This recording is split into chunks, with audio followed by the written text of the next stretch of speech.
शाम का समय था, दोनों प्राणी प्रभु का नाम कीर्तन कर रहा था बड़े ही भाव से। अक्षमात्र एकाएक एक व्याधा पहुंचा। सारा दिन समय बीत गया, व्याधा को कहीं शिकार नहीं मिला। अंत में वो वृक्ष के नीचे जब आया, असर को ऊपर करता है तो देखता है दोनों प्राणी प्रेम से बैठा भजन कर रहा। व्याधा बड़ा प्रसन्न हो गया, कहा आहा मेरे प्रभु, आज भर दिन का भूखा, आज अंत में मेरा शिकार मिल गया। वो लड़वे लड़ चढ़ा के निशाना देना शुरू कर दिया। इतने ही में नायिका जो थी, रुतिं नमत राक्षसां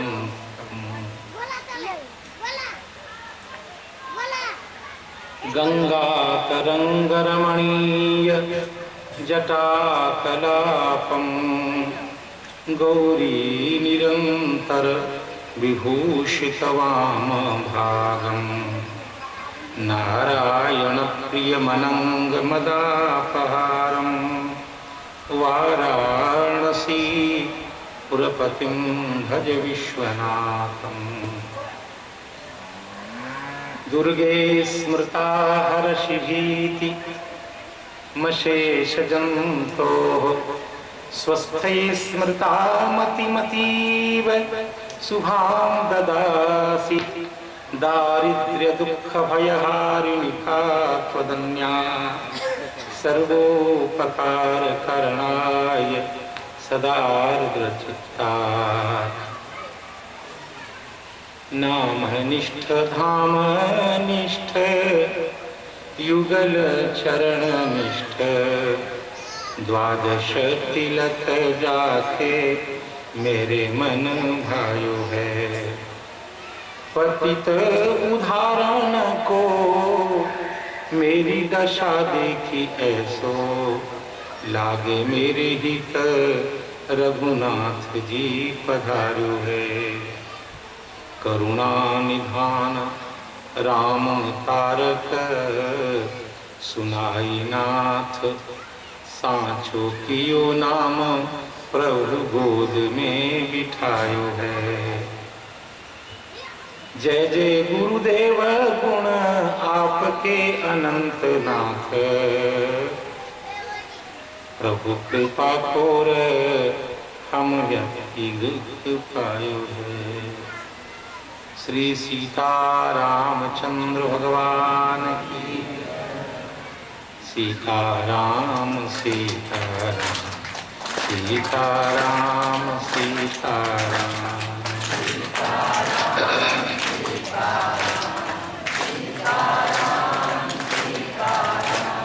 राधे श्याम राधे श्याम राधे श्याम राधे श्याम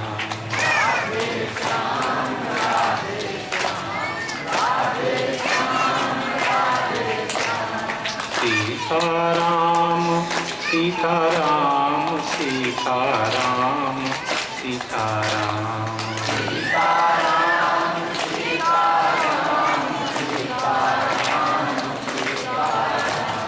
राधे श्याम राधे श्याम राधे श्याम राधे श्याम राधे श्याम राधे श्याम राधे श्याम राधे श्याम। सीताराम सीताराम सीताराम सीताराम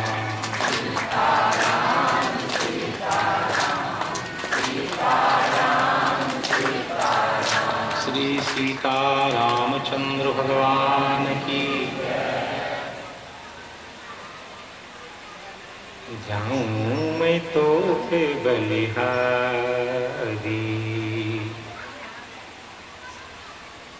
जाऊं मैं तो पे बलिहारी, तू मेरा मन हरि लीन, जाऊं मैं तो पे बलिहारी। ये राग सारंग है। गरीब की इच्छा पूर्ण कर दो, तुम तो राजन राज, जाऊं मैं तो पे बलिहारी,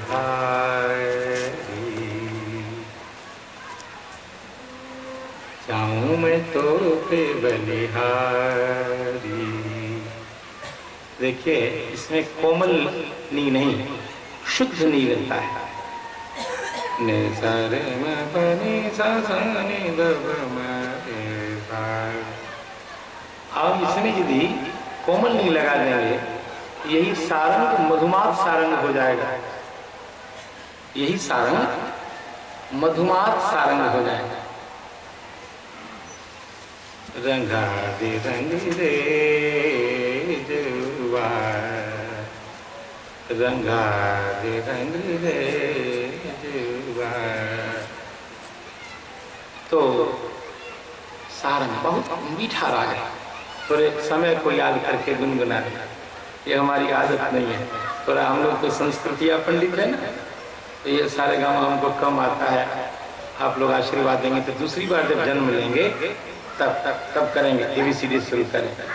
हमारा इच्छा है कि दूसरी बार जब जन्म लेंगे तो फिर सीखेंगे और श्री सीता माता के संगीत से शुरू करें, तब सिद्ध होगा, क्योंकि सिद्धि तो वही देंगे। श्री सीता रामचंद्र भगवान की, श्री हनुमान जी महाराज की। भक्त भक्त भगवंत गुरु चतुर्नाम बपुए,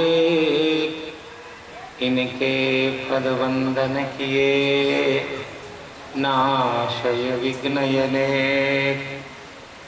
मंगल आदि विचार रह वस्तु न और अनूप, हरिजन को यश गावते हरिजन मंगल रूप। सब संतन निर्णय कियो, मथि श्रुति पुराण इतिहास। भजिवे को दोई सुघर, कै हरिदास।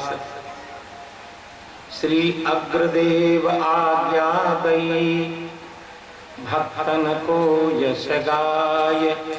भवसागर के तरन को नाहिन और उपाय।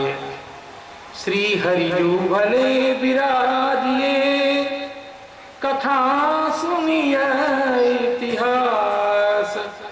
तुम श्रोता या भक्त माल के, तुम पद रज ममयास। चार जुगन में भक्त जे, तिनके पद की धूरी। सर्वस सिर धरि राख्यूं, मेरे जीवन मूरी। संत सभा झांकी नहीं, किया न हरि गुणगान। नारायण तू कवन विधि, अवचाहत कल्याण। श्री जानकी माता की, श्री जानकी नाथ भगवान की, श्री लक्ष्मी नारायण भगवान की, श्री अंजनी नंदन भगवान की, भवानी वल्लभ भगवान की, जगदम्बा माता की, सर्व संत वैष्णव भगवान की। जय जय सीताराम। श्री भगवान की कथा सुधा में अवगाहन करने के लिए समागत भगवत प्रेमी जन, विप्रजन, संत जन एवं हमारे पूजनीय जन, वंदनीय जन, सभी जनों को बड़ी श्रद्धा से, बड़ी भावना से, बड़ी आत्मीयता से, कोई कृत्रिमता नहीं, कोई दिखावा नहीं, पूर्ण अंतःकरण से प्रणाम करता हूं पहले। और आप सब जहां बैठे हैं वहीं से खूब आशीर्वाद की वर्षा करते रहिए, तभी होगा, क्योंकि भगवान का गुणानुवाद गुरुजनों की कृपा के बिना संभव नहीं। आप ही सबों के चरणों में बैठकर, इसमें बहुत सब ऐसे विद्वत जन भी होंगे जो हमें कई कई दिनों तक पढ़ा सकते हैं, लेकिन आप सबों की ही कृपा से, आप सबों के ही आशीर्वाद से कुछ बोलने के लिए उद्यत हुआ हूं। और प्रसंग ये है, यह हमारा जो देश है, यह अवतार का देश है। और भगवान निरंतर जब जब उनको लगता है कि अवतार लेने की आवश्यकता है, या तो प्रभु अवतीर्ण होते हैं स्वयं, अथवा अपनी निकटतम पार्षद को भेजते हैं।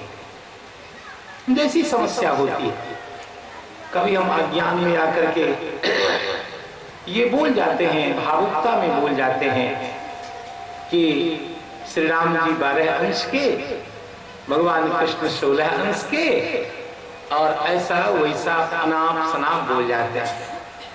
ये हमारा महान अज्ञान सूचित करता है।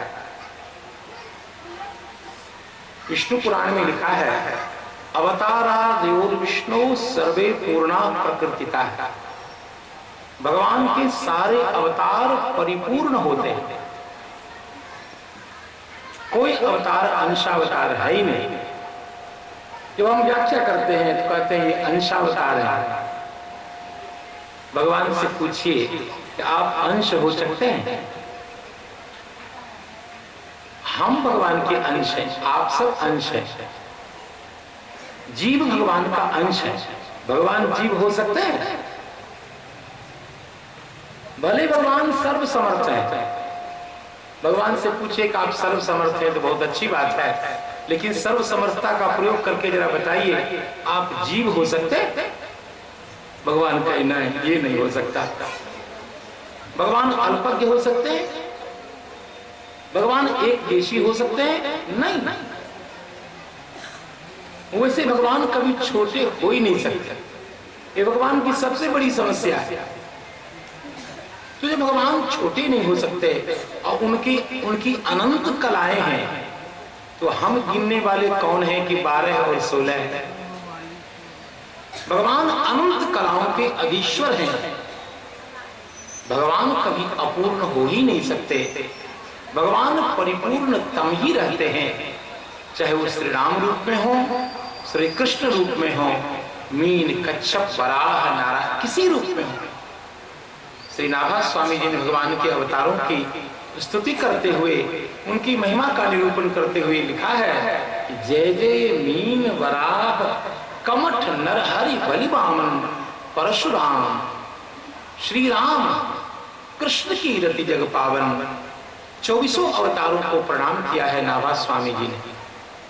और भगवान को भगवान मान के नहीं, भगवान को भक्त मान कर, क्योंकि भक्तमाल, यहां भगवान का क्या लेना देना? यहां तो भक्तों की चर्चा होगी, फिर भगवान की चर्चा आपने क्यों की? का भगवान की चर्चा भगवान होने के कारण नहीं, भगवान की चर्चा भक्त होने के कारण। का भगवान किसके भक्त हैं? का भगवान अपने भक्त के भक्त हैं, और अपने भक्त के भक्त होने के कारण यहां उनका संकेत है। भगवान परिपूर्णतम है।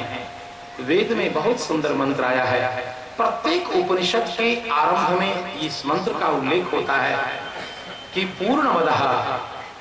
देखो, मैं जब मंत्र बोलता हूं तो प्रणव को साइड कर देता हूं, क्योंकि प्रणव पूर्ण मंत्र सुनने की पात्रता सब में नहीं होती। प्रणव हटा के बोलता, पूर्णमदः पूर्णमिदं पूर्णात् पूर्णमुदच्यते पूर्णस्य पूर्णमादाय पूर्णमेवावशिष्यते। भगवान वो परिपूर्ण तत्व हैं कि परिपूर्ण से परिपूर्ण को निकालने पर भी परिपूर्ण ही बचता है। और ऐसी स्थिति में जब हम दुस्साहस करें कि राम जी 12 कला के, कृष्ण भगवान 16 कला के, तो आप कला की गिनती करेंगे क्या? इसीलिए भगवान की सकल अवतारों को परिपूर्ण मानना है और किसी में अपने मन को लगा करके भजन साधना से जुड़ जाना है। तस्मात् केनाप्युपायेन मनः कृष्णे निवेशय। केनाप्युपायेन, वो उपाय हमारा ध्यान योग हो सकता है, वह उपाय हमारा कीर्तन योग हो सकता है, वो हमारा उपाय जप योग हो सकता है, वह उपाय हमारा भगवत गुणानुवाद योग हो सकता है, धर्म योग हो सकता है। हम माता पिता की पूजा करते हुए भगवान को प्राप्त कर सकते हैं, गाय की सेवा करते हुए, ब्राह्मण की सेवा करते हुए, तुलसी की सेवा करते हुए। मैंने निवेदन किया हमारे धर्म की सबसे बड़ी विशेषता है यहाँ विकल्प बहुत है। यदि आपको भगवान की कथा में मन नहीं लगता है, एकदम चिंता कराने की कोई बात नहीं, माता पिता की सेवा करो, उसी से आपका सब हो जाएगा। ठीक है, यदि आपको राम नाम जप में मन नहीं लगता है, कोई बात नहीं, संत की सेवा करो। किसी एक साधन को कस के पकड़। यदि आपको ये नियम हो कि मंदिर में जाकर ठाकुरवारी में हम भगवान के मंदिर में झाड़ू लगाते हैं, हो गया बस, लेकिन इसी साधन को अत्यंत दृढ़ता से पकड़ लेना है। किसी एक साधन को कस के पकड़ लेंगे, वही साधन आपको चरम लक्ष्य तक पहुंचा देगा। अलग अलग नावों पे पैर रखने की आवश्यकता नहीं है, एक साधन ही आपको सब उपलब्ध करा देगा। तो भगवान की किसी स्वरूप में, आत्म कल्याण के किसी एक साधन में पूर्ण उपाय बुद्धि करके जब हम भगवान की उपासना करते हैं, तो वही साधन हमको भगवत चरण कमल तक पहुंचा देता है। और आज हम सबों ने भक्त जनों के पावन चरित्र को अपना साधन बनाया है। हम भक्त के चरित्र को सुन करके हमारे जीवन की कमी का अवलोकन करें कि हमारे जीवन में क्या क्या कमियां हैं और कैसे उन कमियों को दूर किया जा सकता है। कैसे हम श्री मीराबाई के समान प्रेम में पागल हो जाएं, कैसे भगवान श्री चैतन्य महाप्रभु के समान हमारे जीवन में नामानुराग उत्पन्न हो जाए, कैसे पीपा जी के समान हम संत सेवा में बिक जाएं। हम आज संत सेवा करते हैं, लेकिन अपनी संपत्ति को बचाकर, अपने आप को बचाकर अपने लिए ज्यादा रखते हैं, संतों के लिए कम देते हैं। ये भक्ति नहीं है, होशियारी है। एक बार श्री ठाकुर जी की कृपा से श्री अयोध्या धाम में हमारे श्री महाराज जी की देख रेख में रामार्चन हो रहा था। श्री महाराज जी का आदेश हुआ, तुम रामार्चन करवाओगे, तुम रहोगे यजमान, चलो बैठो।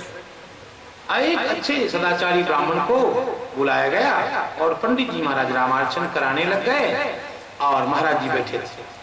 महाराज जी बैठे थे तो सब सकल आवरण का पूजन हो गया। भगवान श्री सीताराम जी का पूजन होना था, तो सीताराम जी का पूजन होना था, तो भगवान को नैवेद्य अर्पित कर दिया गया और नैवेद्य के अनंतर भगवान को दक्षिणा दी जाती है, तो दक्षिणा वाला काम होना था। पंडित जी महाराज मंत्र बोल चुके थे दक्षिणा वाला, हिरण्यगर्भः समवर्तताग्रे भूतस्य जातः पतिरेक आसीत् सदाधार पृथ्वीं द्यामुते मां कस्मै देवाय हविषा विधेमा। दक्षिणा द्रव्यं समर्पयामि श्री सीतारामचंद्राभ्यां नमः। ये पंडित जी महाराज बोल चुके थे और हम धीरे से जेब से देख देख करके नोट निकाल रहे थे, कौन चढ़ा गए कौन नहीं चढ़ा गए। और मेरी इस चेष्टा को देखकर महाराज जी की आंखें धीरे धीरे लाल हो रही थी और महाराज जी ने कहा, तुम वैष्णव हो? अब देखे महाराज जी पता नहीं अब क्या बोलने वाले, नाराज तो हो चुके हैं। कहा भगवान जिस सीताराम जी के नाम से तिलक लगाया है, जिस सीताराम जी के नाम से तुलसी की माला पहनते हो और ठाकुर जी को उन्हीं भगवान को दक्षिणा देनी है, तो नोट गिन रहे हो। पहले तो जेब में जो है सब वहां रखो, घर में जो है उसको भी ले आओ। जो घर में अरे या तो भगवान को भगवान नहीं मानते हो या भगवान के साथ धूर्तता कर रहे हो। देखो भक्ति का स्वरूप क्या है।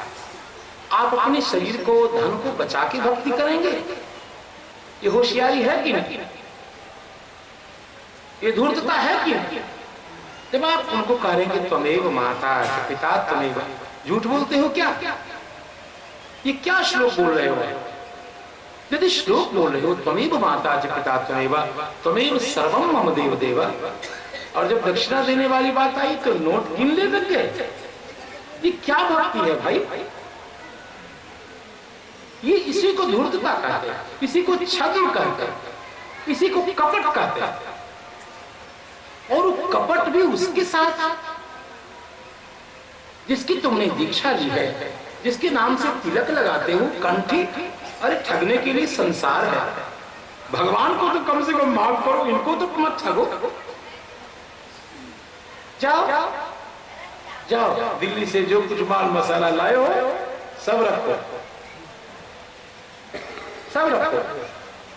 जब अपना कुछ नहीं बच जाए तब धीरे से भगवान को दंडवत किया जाता है।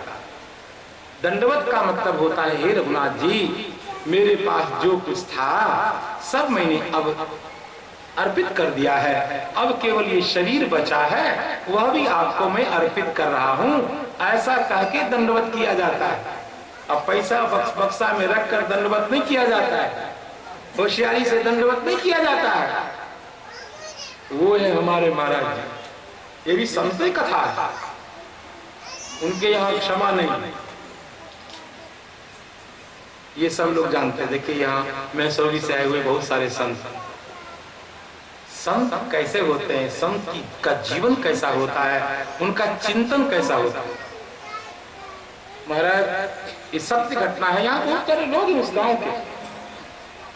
जब मैसूरी में महाराज जी पधारे तो बहुत दिनों तक ठाकुर जी बंद थे, बंद थे किसी कारण से। और किसी कोई कारण क्या बताना, भगवान की इच्छा ही थी, ये सबसे बड़ा कारण मान लीजिए।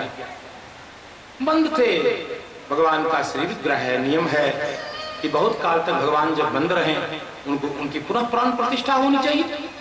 भगवान शालग्राम की प्राण प्रतिष्ठा नहीं होती, अन्यथा जो धातु विग्रह है शास्त्र की मर्यादा से प्राण प्रतिष्ठा होगी। तो मैसूरी का मतलब क्या होता है, अभी तक साधु का रंग देखने में आया ही नहीं। साधु किसको कहते हैं, गांव के लोगों को अभी दिखाया ही नहीं, किसी ने देखा ही नहीं। श्री महाराज जी ने कहा कि ऐसा है, ठाकुर जी की प्राण प्रतिष्ठा होगी और प्राण प्रतिष्ठा के लिए पास के अच्छे ब्राह्मण आएंगे, वो वैदिक विधि से भगवान की प्राण प्रतिष्ठा करेंगे। हमारी निष्ठा है उनके प्रति, वो जैसा चाहे वैसा करें। फल होता है श्रद्धा में, यदि श्रद्धा है तो पूर्ण फल आपको मिलेगा। कई लोग कहते हैं पंडित जी मंत्र गलत बोलते हैं। अरे पंडित जी वाला काम छोड़ो, आपकी उनमें श्रद्धा है तो आपको पूरा फल मिलेगा, कोई नहीं रोक सकता। पंडित जी मंत्र गलत बोलते हैं, सलत बोलते हैं, क्या बोलते हैं नहीं बोलते हैं, पूरे संसार की फाइल आपके पास नहीं है ना। आप अपना काम करो, उनके भगवान ही, उनका हिसाब किताब भगवान के हाथ में है ना, कि पूरे संसार का ठेका आपने ले लिया। अरे न्यायाधीश भगवान है, भगवान उचित अनुचित निर्णय करेंगे और आप जितनी दक्षिणा देंगे उतना फल आपको मिलेगा। अनेक पंडित विद्वान होंगे भी तो जितना आप देंगे उतना आपको दे करके सब बचा हुआ फिर अपने घर ले जाएंगे। तो श्री महाराज जी महाराज ने संकल्प किया भगवान की प्राण प्रतिष्ठा होनी थी। अब गांव के लोगों ने बड़ी श्रद्धा से भगवान का अन्नादिवास कराया। अन्न आदि ला करके भगवान को, जैसे नियम है प्राण प्रतिष्ठा का, खूब अन्न आदि लेकर के। गांव के लोगों का भी वो साधु का रंग तो समझ में आया नहीं, साधु कैसे होते। तो गांव के लोगों को लगा खूब अधिक अनाज होगा और वो अनाज ठाकुरबाड़ी में राजा, भाई भगवान की प्राण प्रतिष्ठा है। तो गांव के उस समय शायद मुखिया थे, तो मुझसे जुड़े भी वो भी थे। तो मुखिया होने से क्या होगा, कोई भगवान का भक्त हो जाए तो कोई जरूरी नहीं, भक्ति में उसकी स्थिति बहुत ऊंची हो ये कोई आवश्यक नहीं। तो मुखिया जी ने महाराज जी से पूछा, महाराज जी ये सब अनाज तो ठाकुरबाड़ी में न रहेगा। बस महाराज जी ने कहा कि नहीं, ठाकुरबाड़ी का क्या मतलब, जिस पंडित जी महाराज ने प्राण प्रतिष्ठा कराई है, ये चाहे 30 मन हो, 25 मन हो, 50 मन हो, ये सारा अनाज उस ब्राह्मण देवता के घर में उनका होगा। चूंकि आपने पूछा है और आपने ये अपराध किया, इसलिए अब आपका दायित्व है। पहले तो पंडित जी ले जाते, अब आपका दायित्व है कि ये सारा अनाज उठा करके पंडित जी के घर पे पहुंचाएंगे।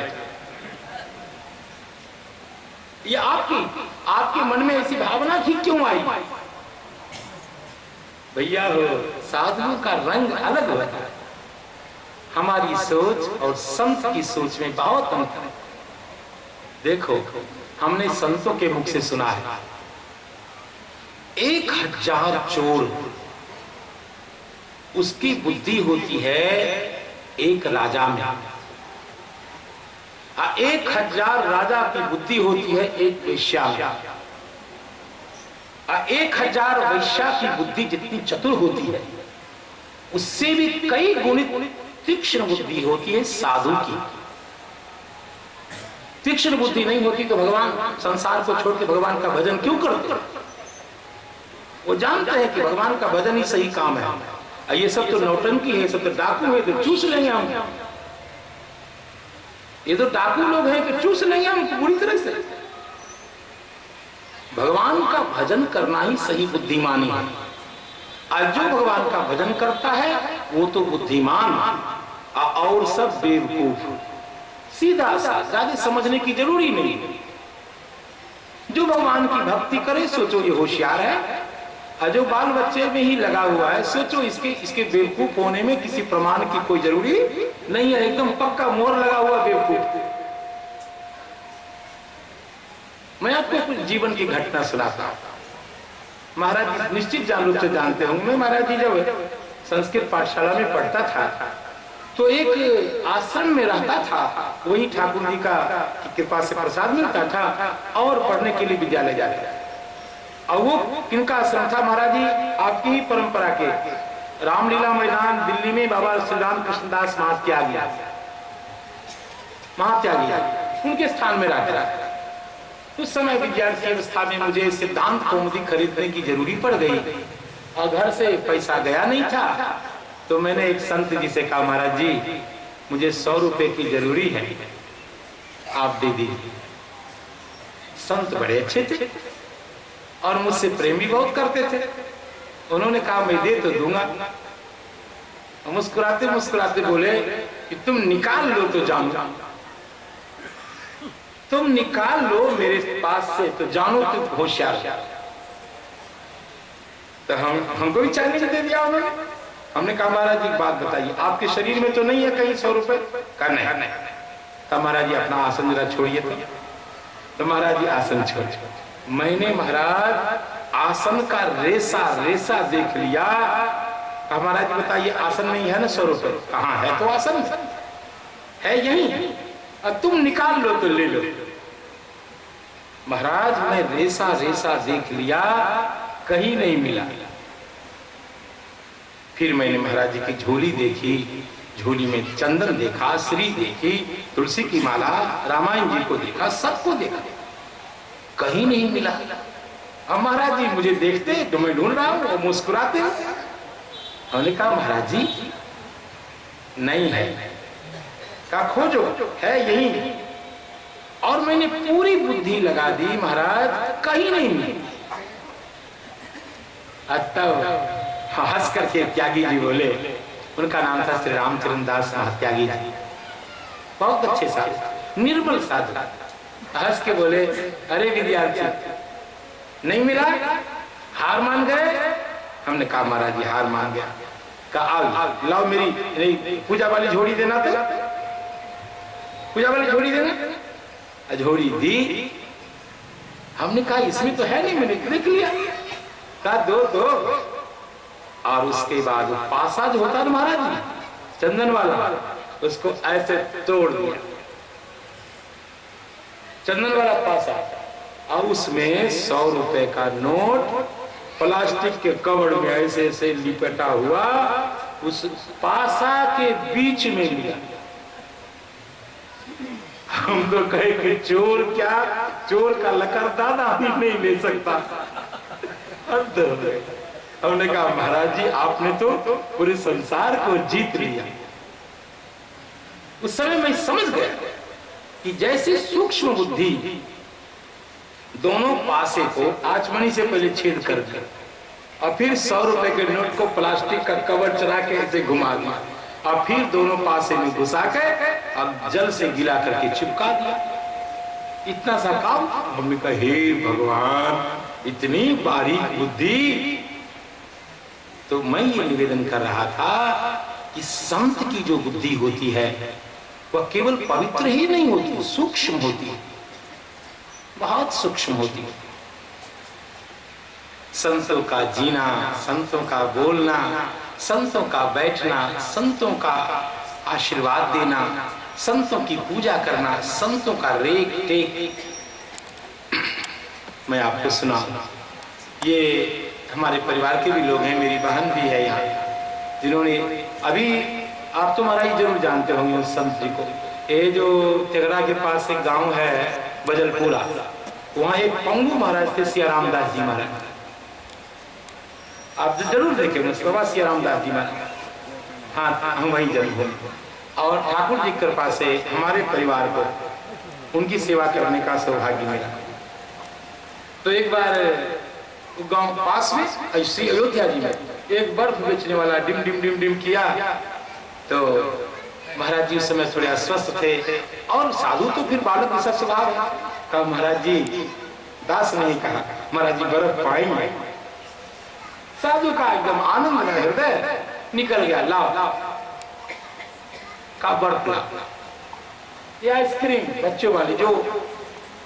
तो हमने कटोरी में 3 4 5 बर्फ ऐसे डाल के महाराज जी देखिए आप साधु का रंग। तो महाराज जी ऐसे एक बर्फ उठाए और मुंह में डाल दिया, बस छोड़ दिया मुंह में। हमने कहा महाराज जी मुंह गल जाएगा, निकालिए जल्दी से। तो क्या बोले? कहा मुंह में से निकाल लेंगे तो फिर मुंह में कैसे डालेंगे, जूठा हो जाएगा। हे भगवान, देखो संत का रंग, कहे मुंह में डाल लिया। हमने कहा महाराज जी मुंह से निकालिए तो सही, ये मुंह गलने लग जाएगा, बर्फ है। कहा देखो मुंह से निकाल लेंगे तब तो जूठा हो जाएगा, फिर उसको मुंह में कैसे डालेंगे। तो संतों का स्वभाव, संतों की रहनी, संतों का सब कुछ लोकोत्तर होता है, विलक्षण होता है। और अभी हम चरित्र श्रवण कर रहे थे श्री रामानुजाचार्य महाराज का। अब कैसे भगवान रामानुजाचार्य ने अवतार लेकर के पूरे संसार को भगवान की भक्ति से जोड़ा, सबको बताया देखो तुम ब्राह्मी स्थिति आने से पहले ब्रह्म मत बनो। ठीक है, किसी मत विशेष में शुद्ध जीवात्मा और परमात्मा में एकता हो जाए, शुद्ध जीवात्मा और परमात्मा मिल जाए, हो सकता है। लेकिन जब तक तुम्हें मैं मेरा तुम तुम्हारा है, जब तक तुम देह से जुड़े हुए हो, जब तक मन बुद्धि चित्त अहंकार इसकी तुमको प्रतीति होती है, तब तक तुम यदि ये कहते हो कि मैं ब्रह्म हूं, फिर तुम्हारा बहुत बड़ा दुस्साहस है। इसलिए तुम ऐसी भावना करो मैं भगवान का अंश हूं, और अंश का काम है अंश की उपासना। जैसे आप मिट्टी की किसी चीज को आप ऊपर की ओर उछालेंगे, वो चीज पुनः धरती की ओर आ जाएगी। क्यों? आखिर मिट्टी का अंश है तो अंश अपने अंश की ओर आएगा। जल का जो प्रवाह होता है वो नीचे की ओर होता है। क्यों? क्योंकि जल का मूल अधिष्ठान समुद्र है, वो अपने समुद्र की ओर जाना चाहता है। जब हम दीपक जलाते हैं तो दीपक की जो लौ है वो ऊपर की ओर जाती है। क्यों? वो संकेत कर रही है दीपक की लौ कि मेरा मूल भगवान सूर्य नारायण है, वह तेज के मूल अधिष्ठान है और हम हैं भगवान के अंश। तो हमको किसकी तरफ जाना चाहिए?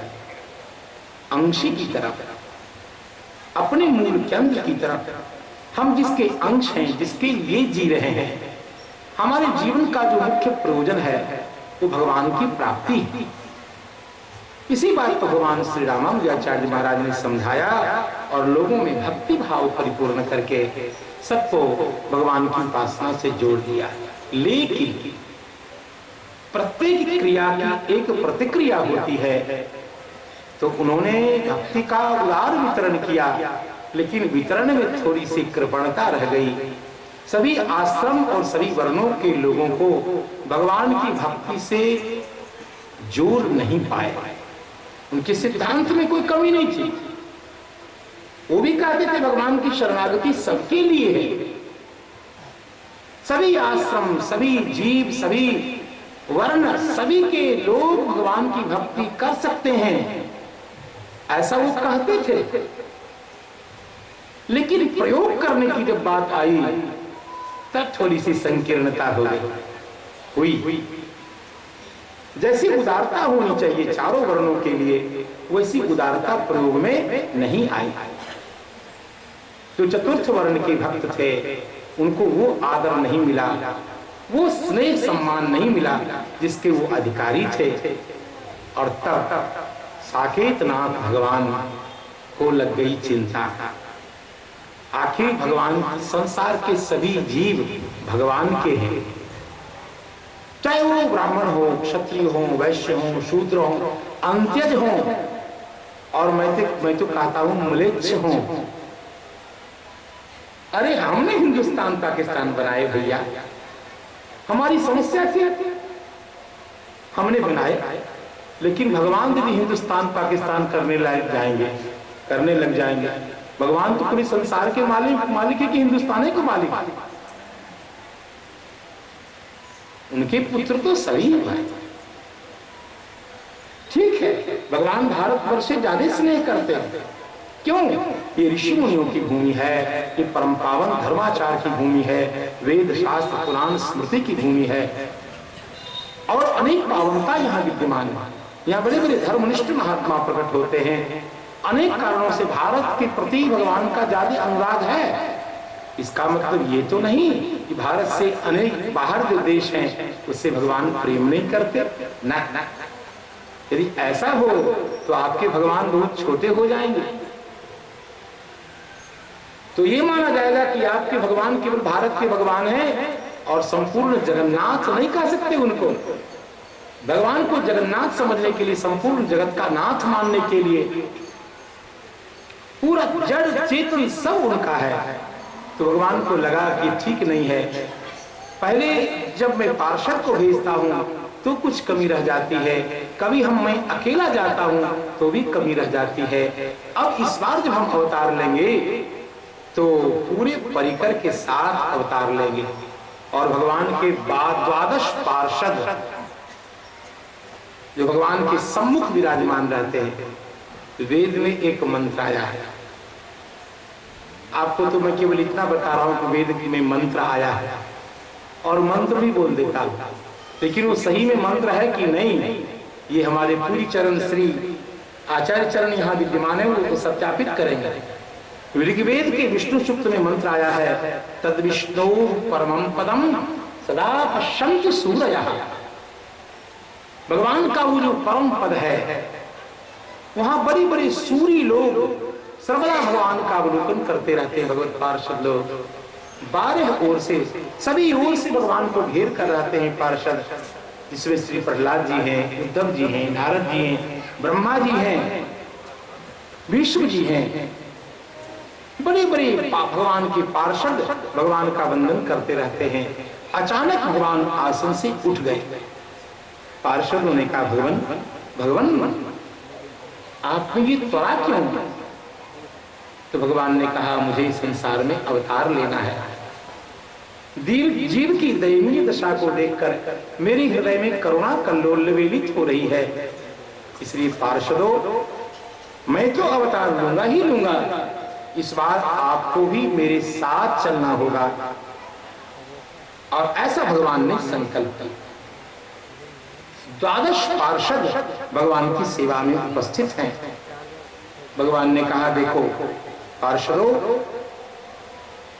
जो श्री विष्णु जी महाराज हैं इनको चलना है, श्री बलि महाराज हैं इनको चलना है, श्री ब्रह्मा जी महाराज, ये जो ब्राह्मण है ब्रह्मा जी, तो आपको ब्राह्मण शरीर ही उस समय रहेगा और आप अनंतानंद जी के रूप में प्रकट होंगे। श्री विष्णु जी महाराज ने कहा, सरकार दास, भगवान ने कहा, आप सेन नाई के रूप में नाई के घर में जन्म लेंगे। श्री भीष्म महाराज को आदेश मिला और आपको नाई के घर में जन्म लेना पड़ेगा और आप सेन नाम के मेरे भक्त होंगे। कहा, ठीक है सरकार। बलि महाराज का, सरकार मेरे लिए क्या आदेश है? का आपको जाट के घर में जन्म लेना पड़ेगा और आपका नाम होगा धन्ना। कहा, ठीक है सरकार। जो बनाओगी बन जाएंगे पर तेरा ही कहलाएंगे। जब आप क्यों बनाएंगे? हम आपके बालक हैं। जिस देश में रहें, जिस देश में रहें, हम आपका कहलाएंगे, हम आपकी सेवा करेंगे। सारे पार्षदों ने कहा। श्री धर्मराज महाराज से कहा गया, आप रैदास जी बनेंगे और चर्मकार कुल में आपका जन्म होगा। आप चर्मकार उसमें जन्म धारण करेंगे, आप धर्म के स्वरूप रहेंगे, आपको अवतार लेना है। श्री प्रहलाद जी ने कहा, सरकार दास को क्या आज्ञा है? तो श्री भगवान ने कहा, आप कबीर दास जी के रूप में जन्म लेंगे। इसी प्रकार भगवान के जितने 12 पार्षद थे सबको भगवान ने कहा, आप अवतीर्ण होइए, चलिए। और मैं रामानंदाचार्य के रूप में अवतार ले रहा हूं। विष्णु पुराण का, श्री भविष्य पुराण का ये श्लोक, रामानंदः स्वयं रामः प्रादुर्भूतो महीतले। रामानंदाचार्य भगवान स्वयं राम जी हैं और कलयुग के लोगों के कल्याण के लिए स्वयं राम जी रामानंद स्वामी जी के रूप में प्रकट हुए अपने पार्षदों के साथ।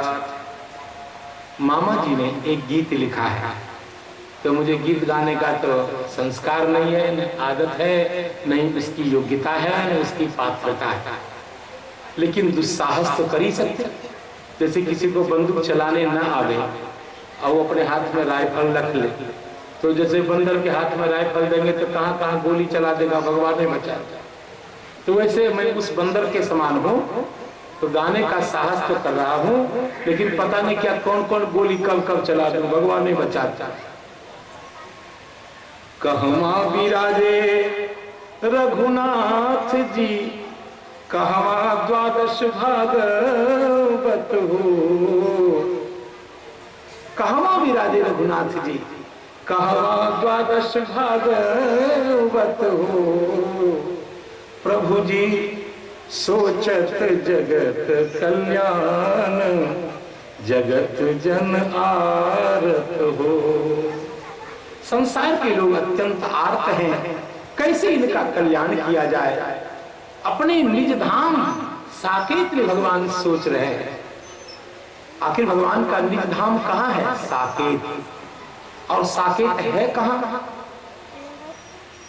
जब अपने राम का शरीर छूटेगा, अब कहीं श्री जानकी जी की कृपा से हम साकेत चले गए, तो कहाँ जाएंगे आपको बता देते हैं।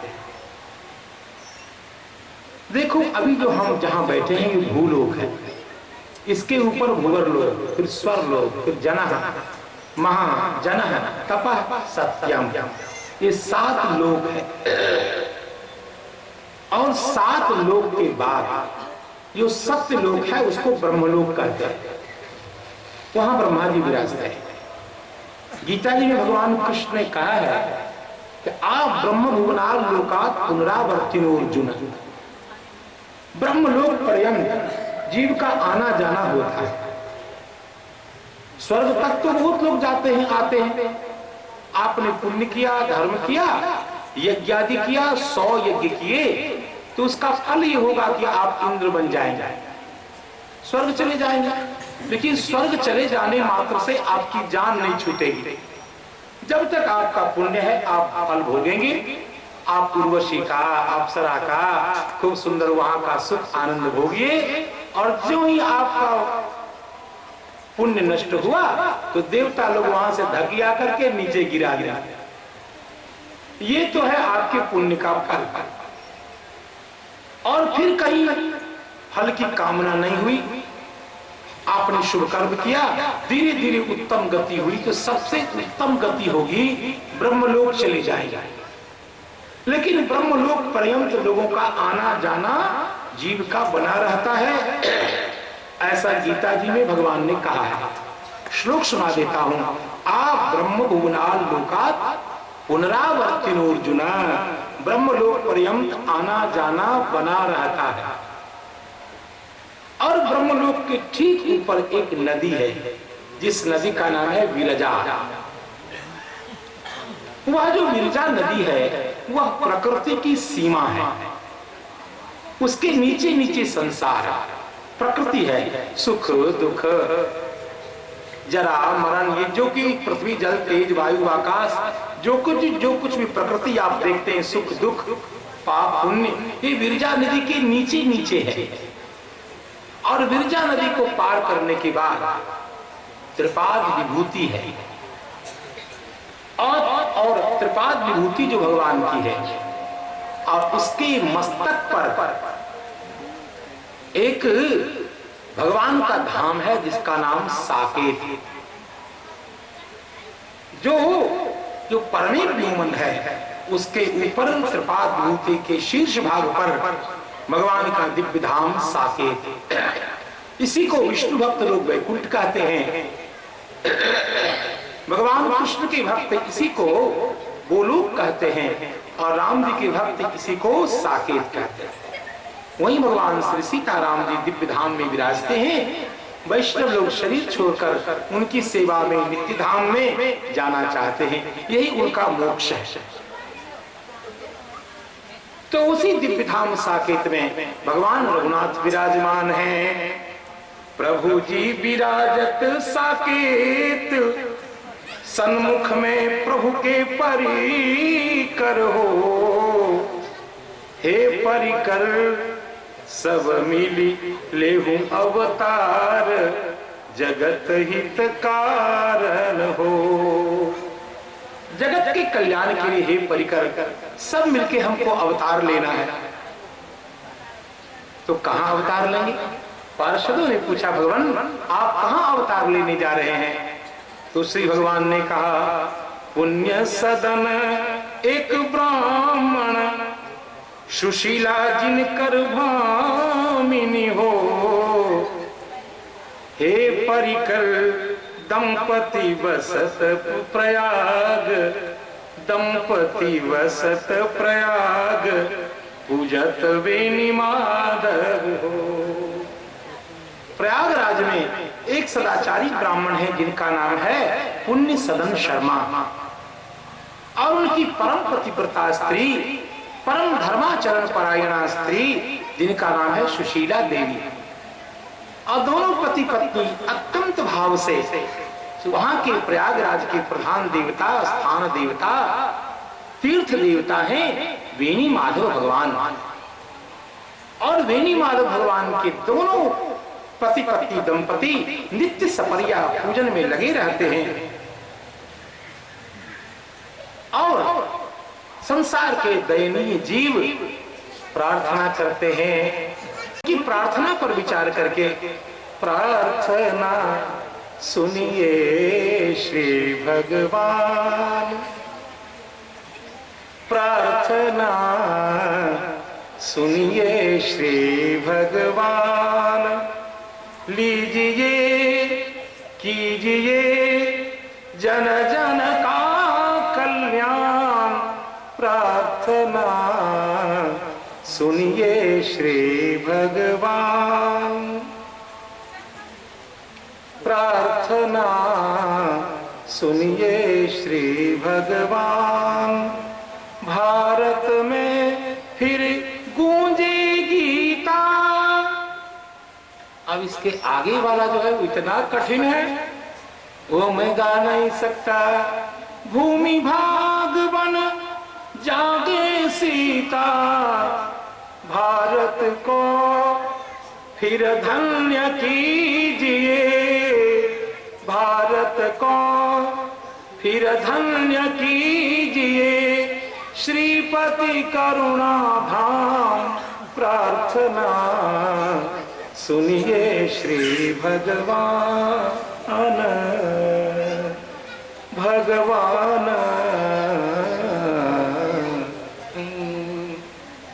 इस प्रकार संसार के आर्त लोग मेरे अवतार के लिए संस्तवन कर रहे हैं। सभी भक्तों से भक्तजन स्तुति कर रहे हैं। सुधीले हूँ माधव, मनोरथ मोरा पूरा बहु हो। हे माधव भगत कल्प तरुनाम, भरहु हमरो आचल हो। श्री सुशीला माता भगवान बेनी माधव के सामने अत्यंत कातर होकर स्तुति कर रही हैं। हे माधव, हे बेनी माधव, आप इस अंचल को परिपूर्ण कर दीजिए। और इस प्रकार से भगवान की स्तुति की गई। धरु धर धीर धरु धीर धरु जननी, भगवान माधव ने कहा जतन तोर सुफल भइले हो। हे जननी गोदिया में खेले रघुनाथ, आपकी गोद में गोदिया में खेले जगन्नाथ। जगत जय जयकार करी है हो, संपूर्ण संसार आपके मंगल में यश का गान करेगा। आपके पुत्र के गुणानुवाद में निरत हो जाएगा। माँ आप चिंता मत करो। बेनी माधव भगवान ने मानो उसी समय से भगवती सुशीला जी को अपनी माँ पद से संबोधित करके और आह्लादित किया। वह परम पावन क्षण आ गया। धनी धनी माघ के महीना माँ, यही माघ का मास था। अंधेरिया तिथि सप्तमी हो। देखो हम इसी संप्रदाय के बालक हैं, इसलिए इतने धैर्य से आपको सुना रहे हैं। नहीं तो इतनी सारी कथा 3 वाक्य में कही जा सकती है। भगवान का प्रयागराज में जन्म हुआ, पिताजी का नाम ये था, माँ का नाम ये था और उनकी तिथि ये थी। ऐसे वक्त इस प्रकार भगवान राम जी रामानंदाचार्य के रूप में प्रकट हुए। बस ये गीत ये ताल सरंगी की क्या जरूरी है, क्या जरूरी है, इतनी सी बात है। लेकिन इसी बहाने से अपने संप्रदाय के आचार्य का गुणानुवाद तो कर रहे हैं महाराज जी।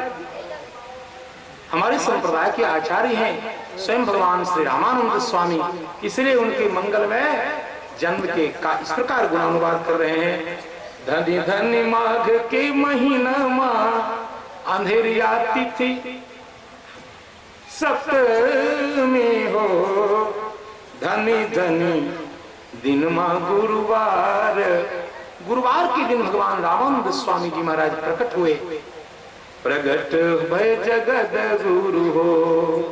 जगत गुरु भगवान श्री रामानंदाचार्य सरकार की। और संपूर्ण जगत में आनंद हो गया। भगत हित नरतन धरे कृपाल, जयति जय स्वामी रामानंद। भगत हित नरतन धरे कृपाल, ये रात में लिखा जयति जय स्वामी रामानंद। बने तुझ पुण्य सदन के लाल, जयति जय स्वामी रामानंद। सुशीला सुवन वरण तन गोर, सुशीला सुवन वरण तन गोर, लेत वर वश दर्शक चित चोर। सुशीला सुवन नयन तन गोर, लेत वर वश दर्शक चित चोर। कमल सम नैना बरे विशाल, जयति जय स्वामी रामानंद। कमल सम नैना बरे विशाल, जयति जय स्वामी रामानंद। लखे मुख ऊपर अद्भुत कांति, मात्र दर्शन से मिलती शांति। दर्शन मात्र से परम शांति मिलती है। श्रवण प्रिय बोध बोलत वचन रसाल, जयति जय स्वामी रामानंद। परम प्रिय बोलत वचन रसाल, जयति जय स्वामी रामानंद। मातु ने उवट और अनवाय, झंगुलिया पीति देई पहिराय। सुशीला माता ने खूब सुंदर ऊटन से स्नान करा करके पीत झंगुलिया धारण करवा दी। बिठौना काजल दियो लगाए, जयति जय स्वामी रामानंद। बिठौना काजल दीनो भाल, जयति जय स्वामी रामानंद। विविध विविध करते बाल विनोद, कबहू आंगन और कबहू गोद। विविध विविध करते बाल विनोद, कबहू उछंग और कबहू गोद। सुशीला लखी लखी होत निहाल, जयति जय स्वामी रामानंद। सुशीला लखी लखी होत निहाल, जयति जय स्वामी रामानंद। श्री रामानंद स्वामी जी महाराज की। भगवान रामानंद स्वामी जी का प्राकट्य हो गया प्रयागराज में। श्री वेणी माधव भगवान ने ही एक सुंदर शंख दिया था, दक्षिणावर्त शंख। शंख दो प्रकार के होते, वामवर्ती और दक्षिणावर्ती। इस शंख को भगवान रामानंद स्वामी बजाते। बचपन में अपने अधर से लगा करके इस दिव्य पांच शंख को भगवान श्री रामानंद सरकार बजाते थे। और इसका क्या चमत्कार होता, जो नेत्र रहित है उसके नेत्र प्रकट हो जाते, जो कर्ण बधिर है वो स्वयं अपने आप सुनने लग जाते, जिनमें चलने की क्षमता नहीं होती चलने लग जाते। और वह श्लोक चरितार्थ हो जाता। मूकं करोति वाचालं, पंगुं लंघयते गिरिं, यत्कृपातमहं वन्दे परमानंद माधवम। इसी श्लोक का अनुवाद गोस्वामी जी ने किया। मूक हो युवाचाल, पंगु चढ़े गिरिवर गान, जासुर कृपा सुदयाल। इस प्रकार श्रीमद् गोस्वामी तुलसीदास जी महाराज ने, देखो एक बात बोल देता हूँ, जो रामायण के लोग हैं हमको डांटना नहीं भैया, हमको खराब मत समझना। तुलसीदास जी हमारे अपने हैं। तुलसीदास जी महाराज ने चौपाई में जहाँ जहाँ जो जो कुछ लिखा है वो संस्कृत वाले पंडित से वो बच नहीं सकते। भागवत के किस किस श्लोक से वो टैक्सी मारे हैं। अब वाल्मीकि रामायण से कहा उन्होंने नकल किया है। संस्कृत वाले पंडित से आप बच नहीं सकते। उनको सब पता है कि बाबा जी कहाँ कहाँ गड़बड़ किए। हाँ, आप लोग को जो पता नहीं है तो तुलसीदास जी महाराज की महिमा को तो हम हैं ही उनकी पार्टी के, लेकिन मसाला कहाँ कहाँ से लिए हैं। हाँ, इसलिए रामायणी लोग संस्कृत वाले से मत उलझना। नहीं नहीं, वो बबूर का कांटा है, नोचा जाओगे आप।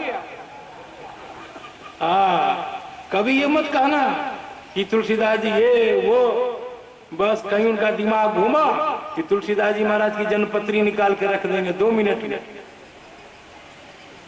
तो भैया सारी चौपाइयों का मूल मिलता है संस्कृत में। लेकिन साधु कितने अच्छे हमारे तुलसीदास जी हैं, बड़ी ईमानदारी से स्वीकार कर लिया। नाना पुराण निगमागम सम्मतम यद रामायणे निगदितम। हमने अपने मन से कुछ नहीं लिखा है भैया। वेद में, पुराण में, शास्त्रों में जहाँ जो कुछ अच्छी अच्छी चीज हमको लगी उसी को मैंने रूपांतरण करके रामायण में लिख दिया। लेकिन रामायणी लोग भूल जाते हैं, कभी कभी उछल उछल के संस्कृत वाले को भी ललकार देते, भैया ऐसी गलती भूल नहीं कर, कभी जीवन में मत करना। तो जो डुप्लीकेट है वो तो आपको माफ कर देंगे, और कहीं सचकुरबा पंडित से भेंट हो जाए तब तो भैया छीछा लेदर सब कर देगा वो आपका। उनको पता है कि मसाला कहाँ कहाँ का है। मुंह कहो या वाचाल, पंगु चढ़े गिरिबर गहन, जा सुहृदय जा सुकृपा सुदयाल। ऐसे दयाल द्रवों सकल कलिमल। और उस शंख का, पांचजन्य शंख का ऐसा प्रभाव होता कि सभी जीव का दुख निवर्तन हो जाता। श्री माधव भगवान ने दिया था, वेणी माधव सरकार ने, और भगवान रामानंद स्वामी उस शंख को बजाते। अभी भी हमारे संप्रदाय के जो त्यागी महात्मा हैं, संत लोग हैं, वो शंख रखते हैं। कभी कभी ऐसे बादल इस रूप में आ जाए, भंडारा हो रहा हो, बादल की स्थिति आ गई, और त्यागी महात्मा महाराज मूड में आ गए और लिया शंख और बजाने लग गए।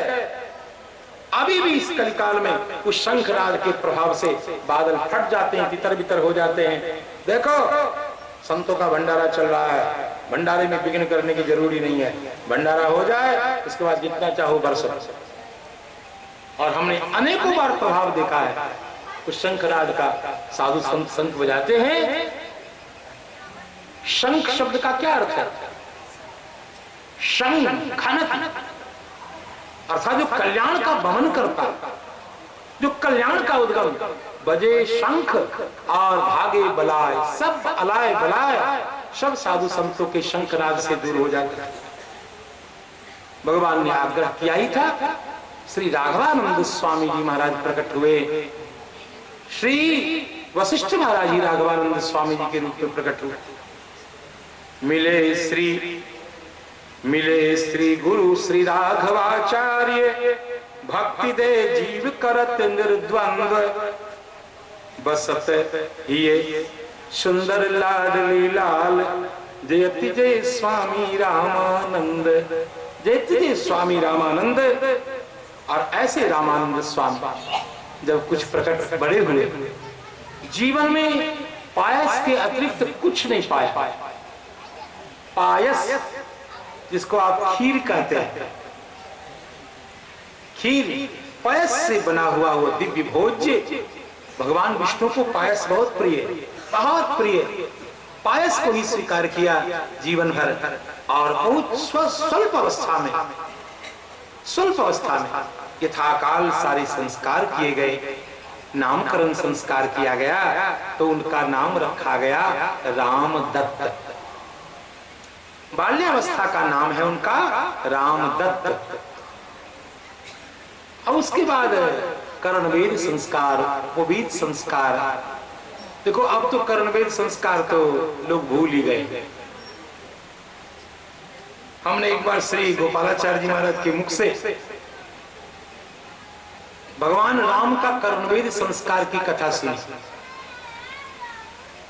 10 दिनों तक भगवान राम का कर्णवेद संस्कार कैसे हुआ इसकी कथा उन्होंने सुनाई। वो सुनाएगा? कहाँ लिखा है कर्णवेद संस्कार? वह जो श्री रंग रामायण है दक्षिण भारत में, उसमें भगवान के कर्णवेद संस्कार, मुंडन संस्कार सबका विस्तार से वर्णन।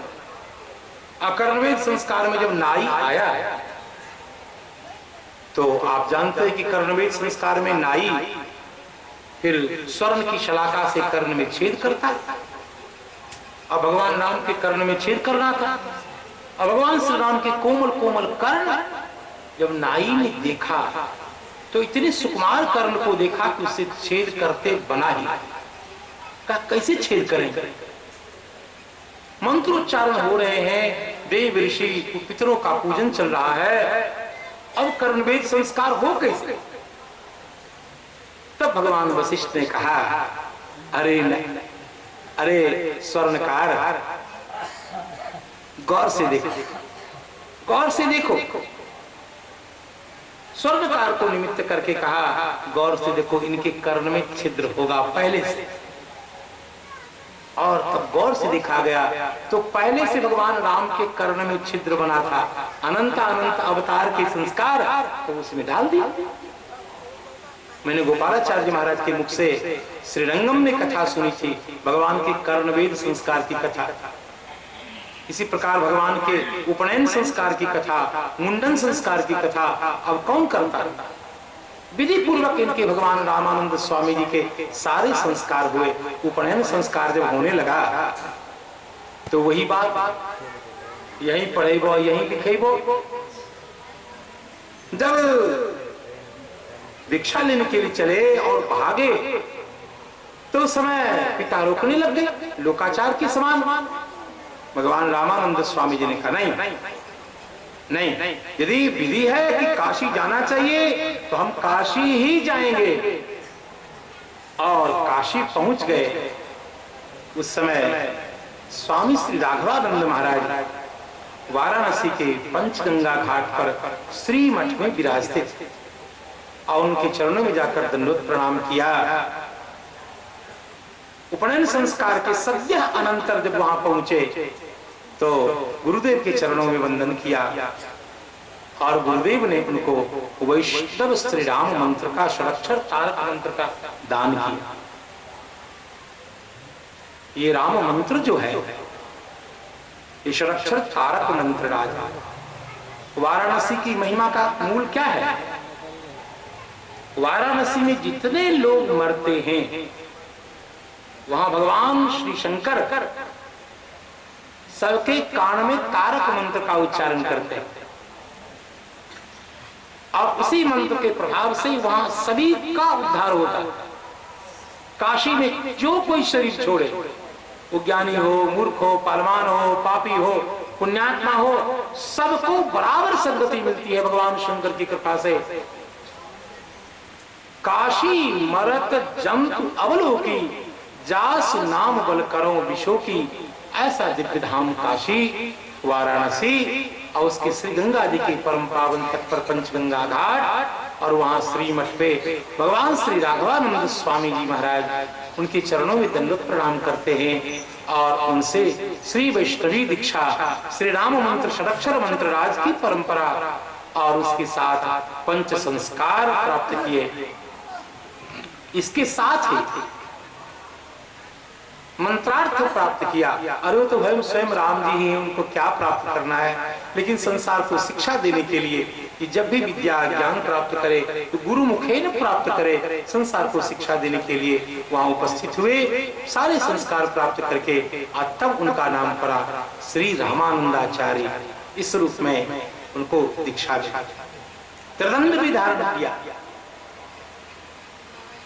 यद्यपि उनकी पूर्ण वीतरागता थी।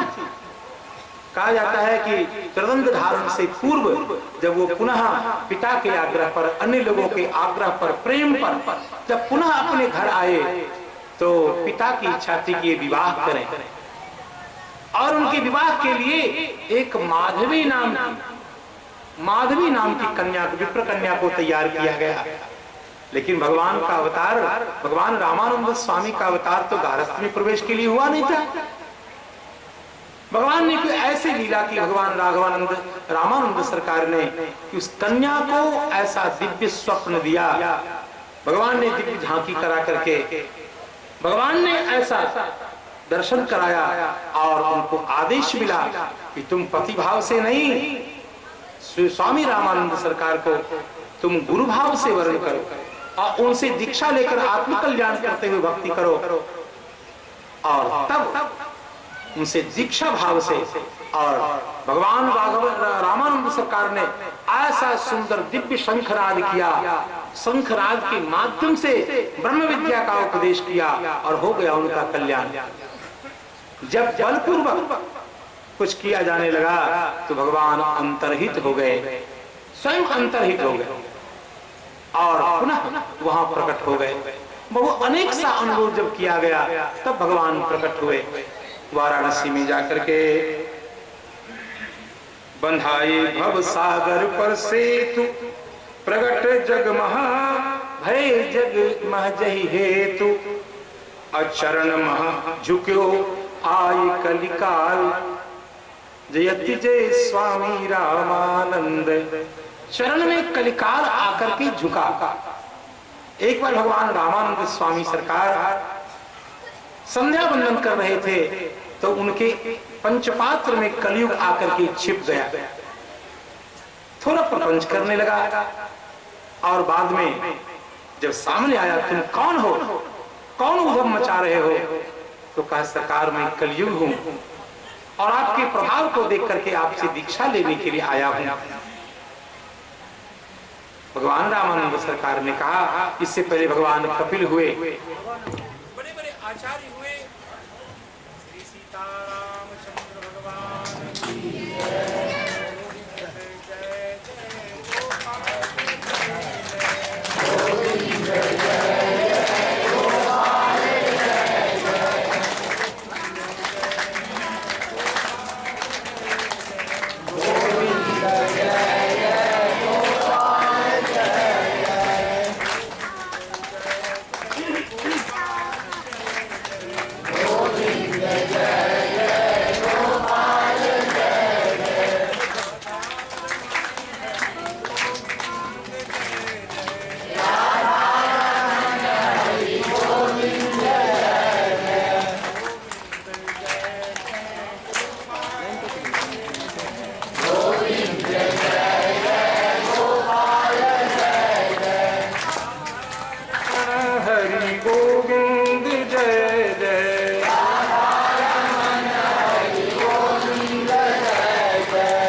सरकार की, श्री रामानंदाचार्य भगवान की। जब कलयुग शरण में आ गया, कहा सरकार आपके प्रभाव को देख करके मैं आपका शिष्य बनना चाहता हूँ। स्वामी जी ने कहा इससे पहले बड़े बड़े धर्मात्मा हुए, मीना अवतार, शुक्र अवतार और भगवान कपिल प्रकट हुए, उनसे आपने दीक्षा क्यों नहीं ली? भगवान वेदव्यास उत्पन्न हुए, शंकराचार्य उत्पन्न हुए, क्यों नहीं उनसे दीक्षा ली? कहा महाराज उन्होंने ऐसे कानून बनाए, ऐसे नियम, तो उनके प्रभाव के कारण मैं उनके पास ही नहीं जा पाता था। आपकी पतित पावनता को, शरणागत वत्सलता को देखकर मैं आपकी शरण में आया हूँ। और उसकी दीन विनती को सुन करके स्वामी जी ने उसे वैष्णवी संस्कार दिया और कहा देखो अब हो गए हो तुम वैष्णव और वैष्णवों को परेशान मत करना। तो कलिकाल ने कहा ऐसे सरकार स्वभाव तो जल्दी बदलता नहीं, तो मैं वैष्णवों को तो परेशान करूंगा नहीं, लेकिन वैष्णव का रूप धारण करके जो नाटक करेंगे, छल छद्म करेंगे, तो उनको नहीं छोड़ूंगा, उनको उनकी टंगड़ी पकड़ पकड़ के पटकूंगा सरकार।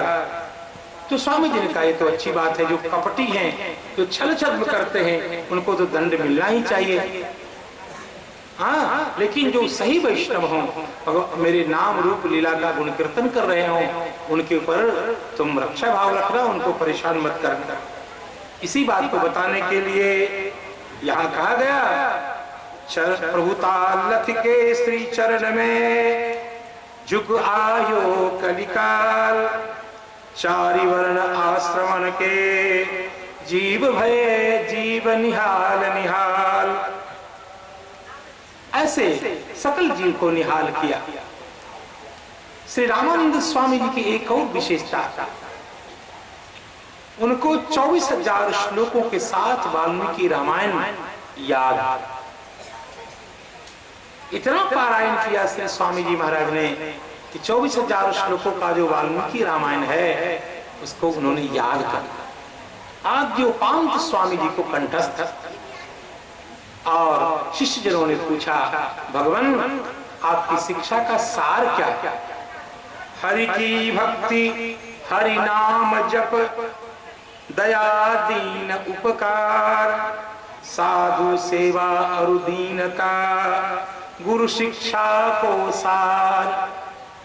संपूर्ण गुरु शिक्षा का सार है भगवान की भक्ति, भगवान के मंगल में नाम में अनुराग, दीन और दुखी के प्रति उपकार की भावना, संतों की सेवा और अपने में दीनता विनम्रता का भाव, परम दैन्य का भाव, यही मानो संपूर्ण गुरु शिक्षा का सार है। जीवन के उद्धार हित हो भूतल अवतार, दीर्घ काल बपुधारी के अगणित जीव कर भव पार। अनेक जीव को भव पार कर दिया श्री रामानंदाचार्य सरकार ने। अब इनकी अचिंत्य प्रभाव को देखकर अनेक शिष्य बने। उस समय की ऐतिहासिक स्थिति क्या थी, मैं आपसे निवेदन करूं। तैमूर लंग आदि जैसे जैसे मुस्लिम आक्रांता, यवन आक्रांत ने भारतवर्ष को ऐसा व्यथित दुखी कर रखा था, हिंदू लोगों का जीवन अत्यंत दुष्कर हो गया था और सारे जीव आर्त होकर भगवान से प्रार्थना कर रहे थे, भगवान ऐसा कोई उपाय करिए जिससे कलिका हिंदू लोगों का उद्धार हो, संरक्षण हो। तब श्री स्वामी जी महाराज ने ऐसा शंखनाद किया। सबकी दयनीय दशा को देखकर, सबकी विपत्ति को देखकर स्वामी रामानंद स्वामी जी ने ऐसा शंख बजाया कि जितने भी मुल्ला मौलवी थे नमाज पढ़ रहे थे उस समय, सबके जीभ में लकवा मार दिया, सबकी जीभ, क्योंकि इन्होंने बड़ा हिंदुओं पर बड़ा आक्रमण किया, बड़ा अत्याचार किया। और उस अत्याचार को देख करके जब प्रार्थना की गई तो श्री स्वामी जी ने ऐसी सिद्धि दिखाई। अचानक हजारों हजार मुल्ला मौलवियों की जीभ में लकवा मार जाना। सब लोग समझ गए हम लोगों से कोई गलती हुई है, लगता है किसी हिंदू फकीर की करामात है। और किसी ने कहा ये करामात अन्य कोई नहीं कर सकता है, काशी में विराजमान पंचगंगा घाट पर स्वामी श्री रामानंद सरकार है, हिंदुओं के परम आचार्य हैं, उनका ही प्रभाव हो सकता है। चलो सब मिलकर उनकी शरण में चले। तो ऐसे तो स्वामी जी का दर्शन अत्यंत कठिन था। तो कहा कि उनके शिष्यों में एक हमारी जाति का है, कबीर। हम डायरेक्ट स्वामी जी के पास तो नहीं जा सकते, लेकिन हमारी जाति का जो कबीर है जुलाहा, हम उसके पास जाएं और उससे पैरवी करें, श्री स्वामी जी के चरण कमल तक पहुंचेंगे। आज सब आए कबीरदास जी से निवेदन करने लगे। कबीरदास जी ने कहा दिन में रोजा रखत हो, रात में रोजा रखत हो और दिन में हनत गाय का वध करते हो, रोजा रखते हो। एक तरफ खून एक तरफ बंदगी, क्या इससे खुदा खुशी हो जाएगा? कबीरदास जी ने जोर से डांट लगाई उन लोगों को और कहा चलो कोई बात नहीं, तुम सबों ने जब ऐसी प्रार्थना की है तो मैं स्वामी जी के चरणों में निवेदन करता हूं। और कबीरदास जी महाराज उन सब मुसलमानों के प्रतिनिधि बन करके और स्वामी जी के चरण में गए, दंडवत प्रणाम किया। सरकार, कुछ दीनहीन लोग आपकी सेवा में आए हैं, आपकी शरण में आए। कहा कौन है ये? कहा ये म्लेच्छ लोग हैं, यवन लोग हैं। तो स्वामी जी ने कहा मैं नहीं मिलूंगा। लो और जोर से अदर पर शंख रख करके ऐसा शंखनाद किया कि जितने मौलवी लोग आए थे सबको उस शंख ध्वनि में उनके सल्लल्लाहु अलैहि वसल्लम, उनके जो पैगंबर साहब थे मोहम्मद साहब, उनकी आवाज सुनाई दी।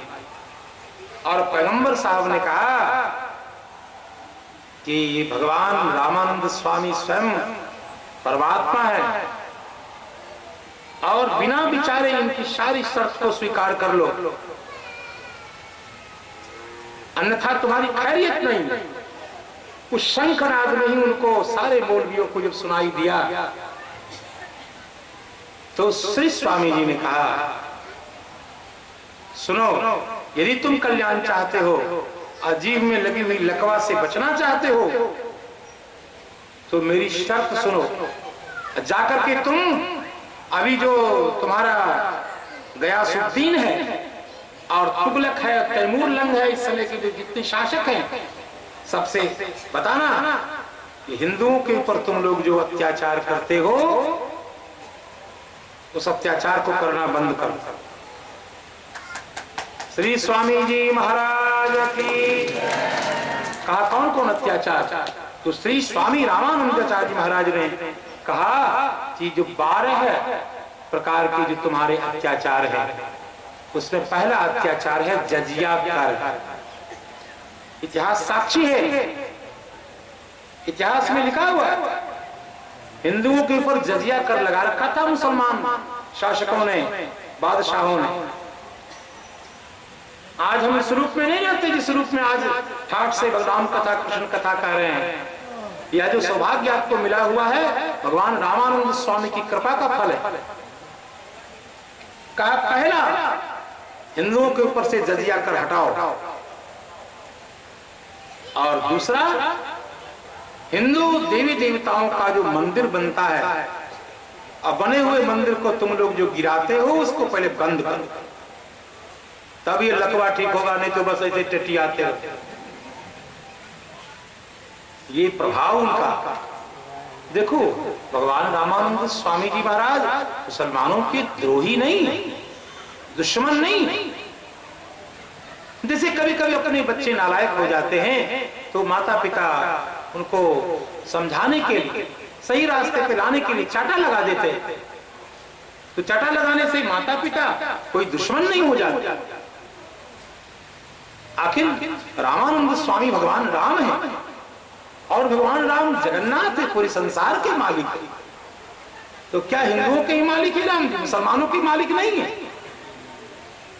लेकिन उनकी कभी उनके बालक, उनकी ही संतति कभी कुमार पे चल जाए तो चाटा लगा करके रास्ते पे जैसे लाते हैं, वैसे रामानंद स्वामी जी ने अपनी सिद्धि का प्रयोग करके अपने बालकों को रास्ते पे लाने का, निगृहित करने का, नियमित करने का, निग्रह संकल्प करके सुधारने का ये काम किया। और फिर कहा स्वामी जी महाराज ने जो बने हुए मंदिर हैं उसको तोड़ो नहीं, और मंदिर के निर्माण में बाधा उत्पन्न मत कर। बलपूर्वक हिंदुओं को मुस्लिम बनाने की जो तुम्हारी रीति है उसको समाप्त करो। और स्वामी जी महाराज ने कहा गोवध पूर्णता बंद होना चाहिए। गोवध बंद, तुम लोग हिंदुओं के धर्म ग्रंथ को जो जला देते हो ये बंद कर। फिर स्वामी जी ने कहा अब मैं आपसे क्या बताऊं, बड़ा अत्याचार किया है इन लोगों ने। स्वामी जी महाराज इस अत्याचार से बड़े दुखी थे और अपने सिद्धि के प्रभाव से उनको रास्ते पे लाने का निश्चय किया। पहले एक प्रथा होती थी महाराज, डोली प्रथा। आज उस प्रथा का मैं वर्णन करूं तो खून खोल जाएगा आप लोग। ऐसा ऐसा अत्याचार करते थे, स्वामी जी ने रुकवाया, कहा नहीं बंद करो। यदि तुमको जीना है, इस भारतवर्ष में व्यवस्थित ढंग से रहना है, तुम इस प्रकार का अत्याचार नहीं कर सकते।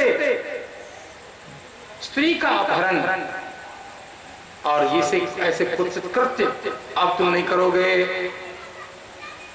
एक और नियम लगा रखा था इन लोगों ने, शंख घंट घड़ियाल नहीं बजेगा। इस पे जो तुमने रोक लगा रखी है इसको हटा दो। महाराज इन मुसलमान शासकों ने जो कुंभ का मेला है इस पर टैक्स लगा रखा। कुंभ का मेला करना है, कुंभ में साधु संत अपनी जमात लेकर वहां उत्सव मनाएंगे, कुछ काल तक भजन पूजन करेंगे, बैठ करके कुंभ स्नान में जाएंगे, शाही स्नान होगा।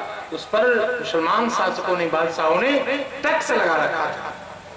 श्री रामानंद स्वामी जी ने कहा इस टैक्स को हटाओ, प्रेम से साधु संतों को कुंभ मेले में जाने की आज्ञा हो और वहां प्रेम से भगवान का भजन करें, किसी प्रकार की कठिनाई न हो। और उसके बाद श्री स्वामी जी ने कहा ये 10वां हमारी ओर से ये है कि कीर्तन कथा को प्रतिबंधित मत करो, इस पर रोक मत लगा। अपने अपने धर्म का स्वेच्छा से जीव पालन करे, हिंदू पालन करे, उसमें कोई रुकावट न हो। जो उत्सव है, हिंदू अपने मन से उत्सव नहीं निकाल सकते, कोई शोभा यात्रा नहीं निकाल सकते थे हिंदू लोग। स्वामी जी ने कहा नहीं, ये उत्सव मनावे, शोभा यात्रा निकालें, तो आप इनमें विघ्न नहीं करेंगे, किसी प्रकार के नियम का हवाला दे करके आप इनको बाधित नहीं करें। और फिर स्वामी जी ने कहा एक सबसे कठिन नियम था। आप जानते हैं उस समय के मुसलमान शासकों ने कैसा नियम लगा रखा था, यदि कोई रास्ते पे मस्जिद दिखाई दे और दुल्हा घोड़े पर बैठा है, तो मस्जिद के क्षेत्र में आते ही दुल्हा घोड़े से उतर करके उतनी दूर तक पैदल चलता था, अब बाद में घोड़े पे चढ़ता था। अरे भैया, उस समय का जो दुल्हा है वो राजा होता है, और उस समय हम उसको विष्णु रूप मान करके कन्या का दान करते हैं। विष्णु रूपाय वराय कहते हैं जो कन्यादान करते हैं, तो उसका सम्मान होता है। लेकिन मस्जिद के सामने उसको पैदल चलाया जाता था। स्वामी जी को जब जानकारी लगी, स्वामी जी ने कहा ये नियम भी खत्म करो, इस नियम को समाप्त करो। अब दुल्हा मस्जिद के सामने पैदल नहीं जाएगा, वाहन पर से उतरेगा नहीं। ये सारी शर्त यदि मंजूर हो तब तो तुम्हारा ये लकवा ठीक होगा, नहीं तो ऐसे ही रहेगा। जाओ। सारे मुसलमान सबको, मीरबाकी को, और ये गयासुद्दीन था, तुगलक था, तैमूर लंग था, सबसे कहा गया। और उस स्थिति को देखकर सबने स्वामी जी को प्रणाम किया। सरकार आप जो कहें, सब आदेश, सारे हुक्म सर आंखों पर ऐसा करके स्वीकार किया। हमारे हिंदू धर्म की रक्षा स्वामी जी महाराज ने की। श्री रामानंदाचार्य भगवान की। इतना ही नहीं, अब आप देखिए, श्री स्वामी जी महाराज एक बार से अयोध्या धाम आए। क्यों आए? उस समय के राजा थे जिनका नाम था गज सिंह देव। ये सूर्यवंशी राजा थे, और वहां आसपास के जो मौलवी लोग थे, इतना अत्याचार मुसलमान लोग करे हिंदुओं के ऊपर। तो तिलक, कंठी, शिखा सूत्र वाले थे, उनके शिखा सूत्र का छेदन, तिलक कंठी का लोप करना।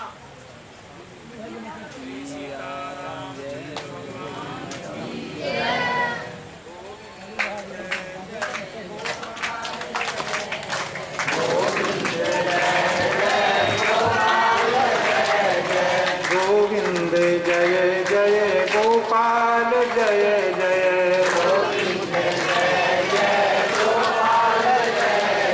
श्री राधा मुकुंद भगवान की। कहा जाता है कि मनो मन जनेऊ, मनो की मात्रा में क्विंटल क्विंटल जनेऊ, और ऐसा ऐसा यंत्र जो उसमें प्रवेश करे तो ब्राह्मण की शिखा कट जाए, ऐसी व्यवस्था। शिखा सूत्र को निर्मूल करने की, पूरे धर्म को निर्मूल करने की चेष्टा की जा रही थी इन दिनों, और बलपूर्वक हिंदुओं को म्लेच्छ बनाया जा रहा है। बलपूर्वक यदि जीना है तो इस्लाम स्वीकार कर।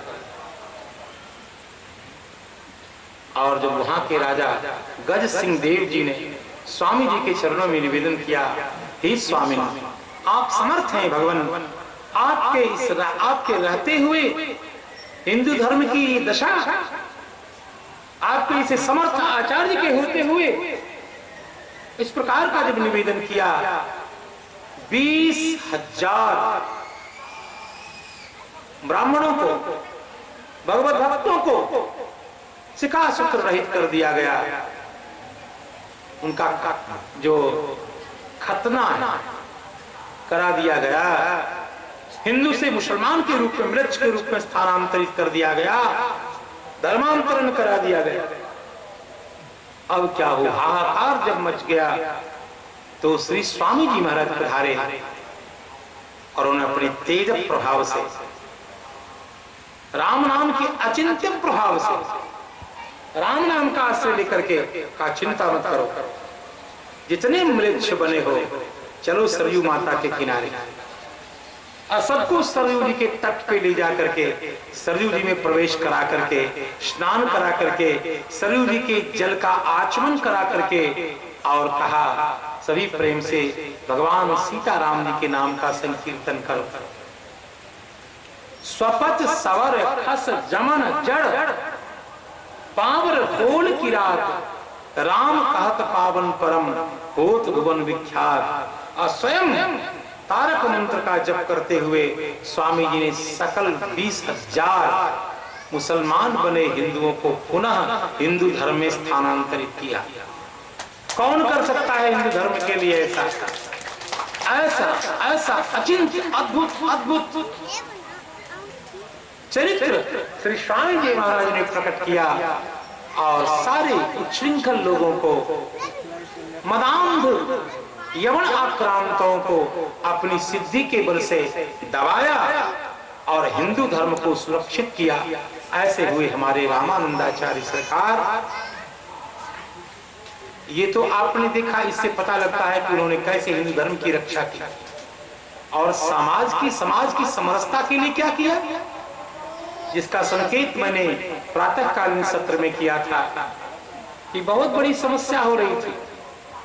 जो हमारे चतुर्थ वर्ण के भाई लोग हैं वो एकदम टूट रहे थे कि हिंदू धर्म में, वैदिक धर्म में हमारे लिए कोई स्थान ही नहीं, हमें उपेक्षित समझा जाता है, हमें भगवान की भक्ति में प्रवेश नहीं करने दिया जाता, हम भगवान की किसी प्रकार की सेवा ही नहीं कर सकते, तो ऐसे धर्म में रहकर हम क्या करेंगे। सारे जो चतुर्थ वर्ण के हमारे बंधुजन हैं वो सब इस्लाम में प्रवेश करने के लिए व्याकुल हो रहे थे। तो श्री स्वामी जी को बहुत बुरा लगा। श्री स्वामी जी का प्राकट्य इसी उद्देश्य की पूर्ति के लिए हुआ था। श्री स्वामी जी ने कहा नहीं, जैसे भगवान राम ने भीड़ कोल की रात सबको अपने हृदय से लगाया, भगवान राम ने बंदर भालू को अपना मित्र बनाया। भागवत का श्लोक है, न जन्म नूनम महतो न सौभगम न वाम न बुद्धिस्त न प्रतिष्ठोष हेतु। भगवान को प्रसन्न करने के लिए आपकी जाति पर्याप्त नहीं है, आपकी सुंदर लच्छेदार वाणी, आपकी प्रतिभा बुद्धि, ये सब पर्याप्त नहीं है। ना प्रतिष्ठोष हेतु, आप बहुत सुंदर हैं, भगवान आपको जल्दी प्राप्त हो जाएंगे, ऐसी बात नहीं। और इसी बात को प्रमाणित करने के लिए चकार सख्ये वद लक्ष्मण अग्रजहा, भगवान ने बंदर भालुओं को अपना मित्र बना करके संसार के लोगों को बता दिया, देखो देखो मेरी प्रसन्नता किसी उच्च कोटि में, उच्च जाति में जन्म लेने से नहीं, खूब सुंदर विद्वान होने से नहीं, मेरी प्रसन्नता का रहस्य मेरी भक्ति है, मेरी सेवा है। सभी वर्ण के लोग मेरी भक्ति कर सकते। भक्ति का द्वार जो पूर्वाचार्यों के द्वारा संकीर्ण कर दिया गया था, भक्ति का उन्मुक्त द्वार रामानंद स्वामी ने खोल दिया। सभी आश्रम, सभी वर्णों के लिए का सभी भगवान की भक्ति कर सकते हैं। भगवान की भक्ति में सबका अधिकार है। और उद्घोष किया,